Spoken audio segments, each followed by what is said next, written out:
According to timing of information transmitted means it is real-time audio, video, or text interaction, real-time, or asynchronous exchange of relevant information like history, previous investigation also, right? You get a report and you transfer it to the doctor. This is asynchronous. It is not live, right?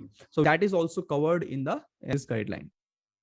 Now, telemedicine is classified into 4 basic types according to these guidelines. One is according to the mode of communication. It could be video, it could be audio, it could be text. All of things are considered. According to timing of information transmitted means it is real-time audio, video, or text interaction, real-time, or asynchronous exchange of relevant information like history, previous investigation also, right? You get a report and you transfer it to the doctor. This is asynchronous. It is not live, right? So that is also covered in this guideline. According to the purpose of the consultation, for a non-emergency consult and emergency consult, it is divided further. For a non-emergency, the first consult with any RMP and a follow-up consult with the same RMP. These guidelines covered about these things.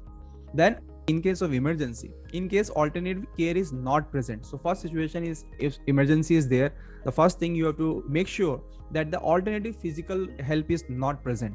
Okay. So if something happens and some medical legal issue comes, you should have a record that you have actually checked for it, that the physical care was not there, and that is why we have helped. Should be avoided for emergency care when alternative in-person care is available. Again, the same thing. Yes. Okay.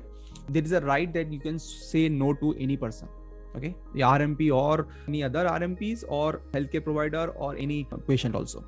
Should be limited to first aid or life-saving measures, counseling and advice on referral. It should not be like final thing which you are giving. Patient must be advised for an in-person interaction with RMP at the earliest. So you are at the end, towards the end of your call, you should very specifically say that please consult your in-person as soon as possible.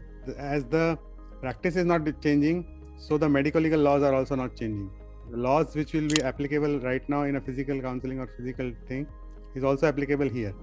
There is no, other than the ease of communication, there is no other leeway you can take. Right.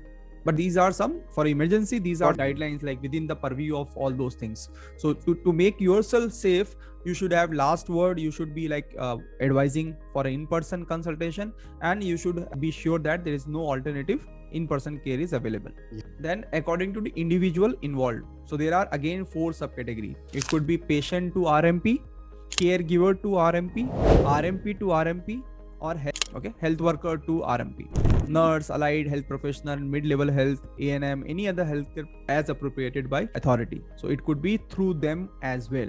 And there is a particular flow which we have covered in the course. Okay, I will upload the course also. We have already done with the course, so we have talked about in detail in the course about these 4 how the flow should be.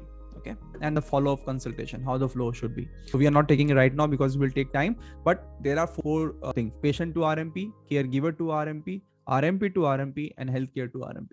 Okay, so these are the 4 basic types.